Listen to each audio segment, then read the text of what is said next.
The travel ban, we're reviewing this, as you know, every week, and we will continue to do that, and we will continue to act on the basis of the expert medical advice in looking at those issues. What I can say, and I think you're right to note this, Phil, when you think about the fact that more than 30,000 people have returned to Australia since the 1st of February, and the self-isolation process has worked very effectively.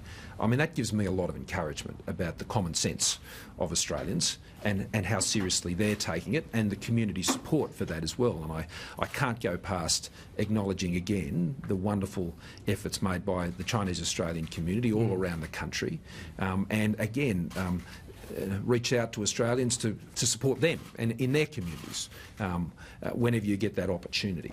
And I would say to the Chinese Australians living in those communities, I know that they receive a lot of information from mainland China which suggests that they should stay at home.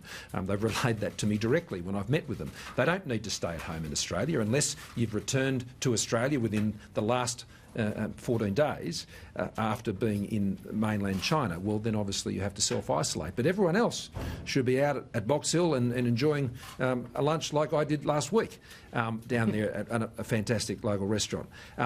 That's what helps the economy. That's what actually helps us get back to business as usual. Business as usual can be maintained here in Australia within our domestic economy, but the challenges are the interconnectedness of the Australian economy.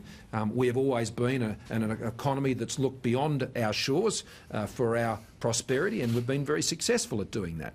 And the Chinese trade accounts for around about 7% of our economy, which is a significant number, of course it is. But it's also shown the wisdom of the approach the government has been taking for many years now to diversify our trade base and to plug our economy into more and more economies around the world, particularly throughout the Indo-Pacific. We recently had the President of Indonesia just here. I'll be going to India again soon to take up the discussions that we were hoping to have in January, and I think that shows the wisdom of that approach. But Josh.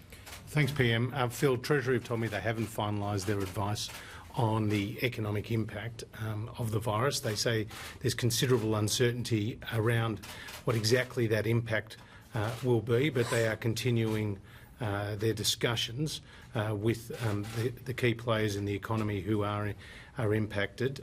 But the message is very clear. The impact will be more significant than the bushfires, and it plays out more broadly across the Australian economy.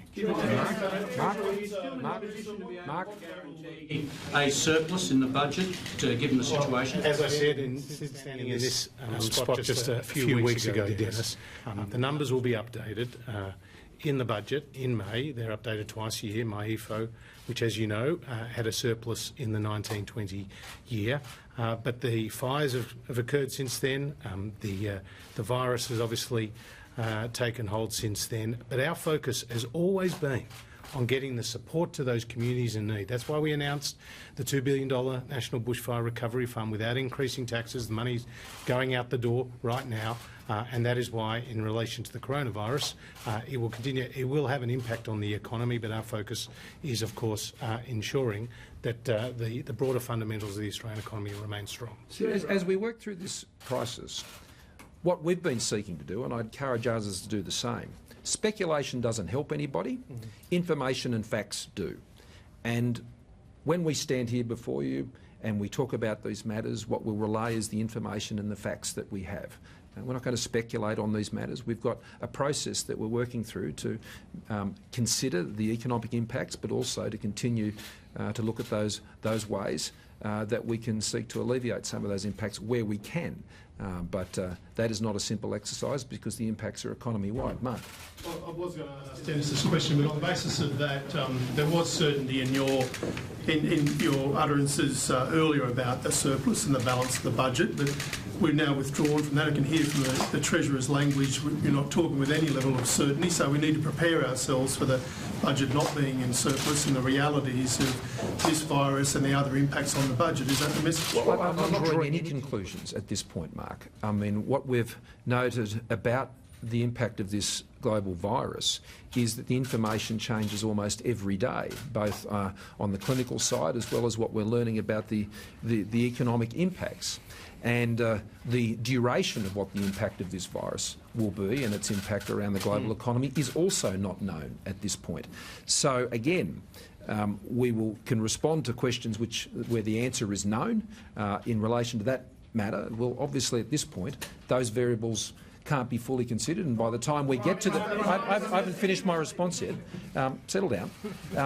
What I'm saying is we will deal with that at the time of the budget. Now, when we framed the budget a year ago, I mean, hands up those who thought there was going to be a coronavirus epidemic when the budget was released last May. Of course no one did. These are unknown global shocks. And so we're dealing with those shocks and we're processing that through how we look at the budget as we go into May and beyond. Tom. Some of the options to alleviate the budget impact. What are some of those options? Well, they're very limited, I've got to say. But in the domestic economy, the work that is being done, particularly in supporting the domestic tourism campaigns, 75% of the tourism industry is domestic, and even the response we've already seen as I've moved around the country, particularly last week, and speaking to those affected by the bushfires, a lot of those domestic campaign activities have been quite effective. I saw that in the Adelaide Hills when I was meeting with tourism operators down there. They're the things that we can continue to do and then can address some of the demand impacts. The truth is that when you go through a global virus such as this, remembering this is a health crisis, not a financial one, that the Australians will travel less overseas, obviously, and the rest of the world is doing exactly the same. So the Australian economy will depend a lot more on its domestic elements, and it won't have the same impact from the external components because of the disruption of supply chains and trade impacts and the movement of people. That's to be expected. But for how long that occurs, Tom, that is not clear. But I can assure taxpayers who really that question is being addressed to at the end of the day that we're not a government that engages in extreme fiscal responses.